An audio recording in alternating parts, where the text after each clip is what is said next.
Morning guys, welcome back to TTDP blog. তো আজকে একটু সূর্যটা উঠছে করছে, কিন্তু জানি না কতটা সাকসেসফুল হবে। তো ওই যে গাছের ওপরটা উঠেছে, কিন্তু কালো মেঘ করেও আছে। তো সকালবেলা আমি কি করব, সকালবেলায় যে ভাত করে নিয়েছি, দেখতেই পাচ্ছেন ভাত হয়ে গেছে। আর এই এদিকে চিংড়ি মাছ দিয়ে পেঁপে বেগুন এসব দিয়ে আলু আরে দিয়ে একটা ঝোল হয়েছে। ঝোলের কালারটা একটু ফ্যাকা ফ্যাকা লাগছে, কিন্তু ফ্যাকা হয় না আদেও। এদিকে বেসন ভিজিয়ে রেখেছি, যে বেসনটা এ করবো, ভাজবো। আর এদিকে হচ্ছে চিংড়ি মাছ দিয়ে কাঁচা আম দিয়ে আর কি বলে এটাকে, ঢ্যাঁড়স দিয়ে বেগুন দিয়ে একটা টক মতো বানাচ্ছি। তো সর্ষের ফোড়ন আছে, একটু সর্ষে বাটাও দেবো লাস্টে। তো দেখি ডালের বড়াও দেবো কটা এতে। আর বিল্লিটা প্রতিদিনের মতো এসে বসে আছে, ম্যাও ম্যাও করছে, ম্যাও ওই ম্যাও, এই ম্যাও পা চাটছে সে বসে বসে। ওকে কখন খেতে দেবো সেটাই চিন্তা করছে, ওকে খেতে দিতে হবে। ও চাইছে খাবারটা এসে। হাজব্যান্ডকে খেতে দিয়ে দিয়েছি সকাল সকাল। সকাল সকাল খাচ্ছে ডাল আর মাছের ঝোল, এই যে মাছের ঝোল আর চাটনি, মানে টক টক। তো কেমন হয়েছে একটু বললে না তো? পেঁপের ঝোল খুবই ভালো হয়েছে, বৃষ্টির জন্য টেনশনে আছে। ও খুব ভালো হয়েছে, বৃষ্টির জন্য শুধু টেনশনে আছে, তাই তো। তো আমার হাজব্যান্ডকে ভাত তুলে দিই, জল গড়িয়ে দিই, কারণ নিয়ে চলে যাবে। দেখতেই পাচ্ছেন আমার পেঁপে গাছটা ভেঙে পড়ে গেছে। আর পেঁপেটা দেখুন, পেঁপের সাইজটা দেখুন, এরকম বড় বড় পেঁপে হতো, ঠিক আছে, কমসে কম এইটা মানে 2 কিলো 2.5 কিলো হয়ে যাবে পেঁপেটা, এত ভারী। তো এখানে 1 বালতি পেঁপে গুঁড়িয়েছি। তো জানি না আর কোথায় কত পড়ে আছে। তো পেঁপে গাছটাই দেখুন, এই যে ভেঙে পড়ে গেছে পেঁপে গাছটা। আর এই ওদের ওদিকে, মানে ওদিকে পড়েছিল, ওদের ওদিকটা পড়ে গেছিলো। তো আমি গিয়ে গুঁড়িয়ে নিচ্ছি। এই দেখুন এত বড় পেঁপে গাছটা পড়ে গেছে। তো আর একটা পেঁপে গাছের অবস্থা দেখুন, এত বৃষ্টিতে কি আর থাকে পেঁপে গাছে। এই যে আর একটা পেঁপে গাছ পুরো হেলে গেছে, ওতেও অনেকগুলো পেঁপে আছে।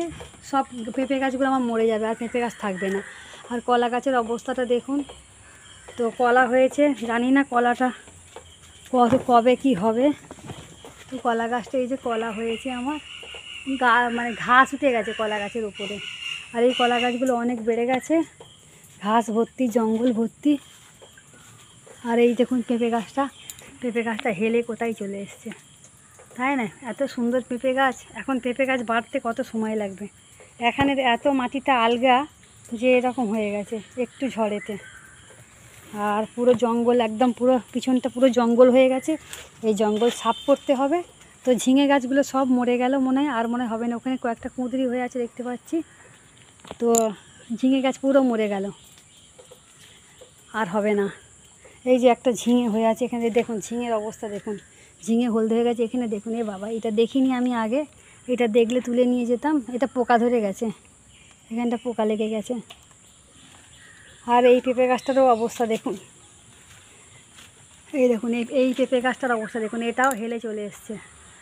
এই যে গোড়া থেকে হেলে চলে, বাবাকে বলছিলাম যে জানলার সাথে বেঁধে দিই, কারণ এইটাও হেলে চলে যাচ্ছে। একটা পেঁপে গাছ না থাকলে পরবর্তী সময় পেঁপে পাবো কোথায়? কারণ এখানে হচ্ছে কি যে, এখানে পেঁপে বিক্রি হয় না, শুধু পাকা পেঁপে বিক্রি হয়, কাঁচা পেঁপে বিক্রি হয় না। তো সেই জন্য চাষ করে তবে এ করি। আর এই দেখুন ঝিঙের অবস্থা দেখুন, বর্ষাতে পুরো পচে গেছে। আর এই দেখুন এখানে একটা ঝিঙে হয়েছে, এই যে এও জানি না থাকবে কি থাকবে না। এত বৃষ্টিতে সবজি থাকে, এত বৃষ্টি বৃষ্টি আর বৃষ্টি, বাবারে। আর এই জঙ্গল হয়ে গেছে চারিদিকে।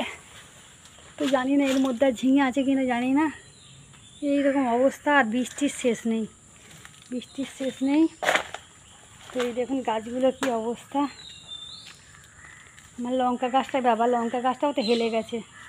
লঙ্কা গাছটা একটা ডান্ডা দিয়ে সোজা করতে হবে। লঙ্কার ফুল এসে গেছে বন্ধুরা, এই দেখুন লঙ্কার সব ফুল এসে গেছে।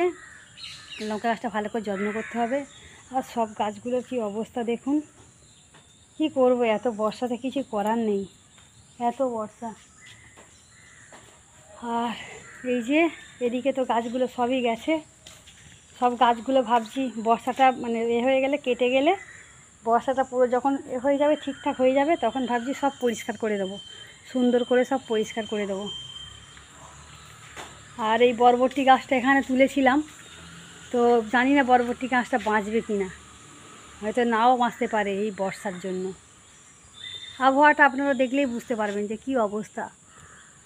আজ 13 দিন হয়ে গেল, 13 দিন হয়ে গেল, এখনও পর্যন্ত বৃষ্টি কাটছে না।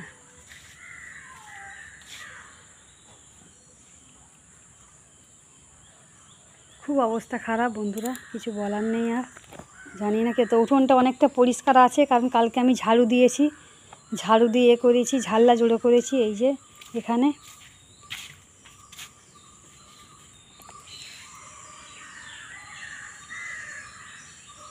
সাইজটা দেখতেই পাচ্ছেন, পেঁপেটা পাক পাক ধরেছে, তো আমি এটাকে কাটবো, দেখবো কীরকম মানে আমার খুব ডাঁসানা পেঁপে খেতে খুব ভালো লাগে, তো সেই জন্য ভাবছি আমি একটু কেটে দেখি। ঠিক আছে, কেটে দেখি কালারটা কীরকম হয়।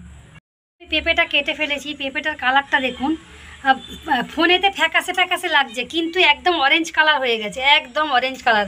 আর ভেতরে দেখুন বীজ হয়ে গেছে, মানে বীজের সাথে এই যে দেখুন, ভালো করে দেখুন, ভেতরে গাছ হয়ে গেছে, দেখতে পাচ্ছেন বন্ধুরা? এই দেখুন ভেতরে গাছ হয়ে গেছে, কি করে সম্ভব বলুন তো? এই দেখুন ভেতরে সব গাছ বেরিয়ে গেছে, পেঁপের ভেতরে সব গাছ বেরিয়ে গেছে, দেখতে পাচ্ছেন আপনারা?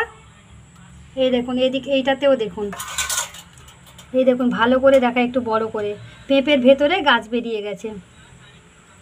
এত বড় পেঁপেটা, বুঝতে পাচ্ছেন বন্ধুরা কত বড় পেঁপেটা?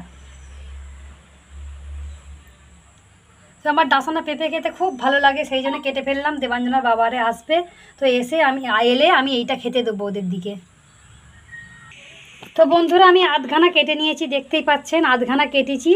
তো দেখা যাক ওর বাবারা যদি খেতে পারে তাহলে কাটবো আধখানা, নইলে কাটবো না, চাপা দিয়ে রেখে দেবো পেপার মুড়ে।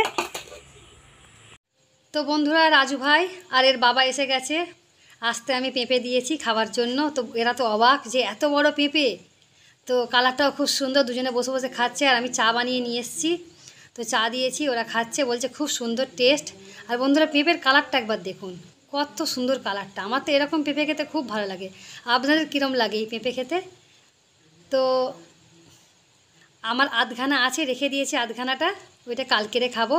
তোর বাবা বলছে খুব সুন্দর পেঁপে, কিন্তু দোষের মধ্যে গাছটাই মরে গেল। তো কিছু করার নেই বন্ধুরা, বর্ষাকাল, গাছ পড়ে গেছে, আবার নতুন করে গাছ তৈরি করব। তো বন্ধুরা আজকের মতো ভিডিওটা এখানে সমাপ্ত করছি। টাটা, বাই বাই, সিও, সবাই ভালো থাকবেন, সুস্থ থাকবেন এই কামনা করি। আর একটা লাইক আর কমেন্ট করতে ভুলবেন না প্লিজ।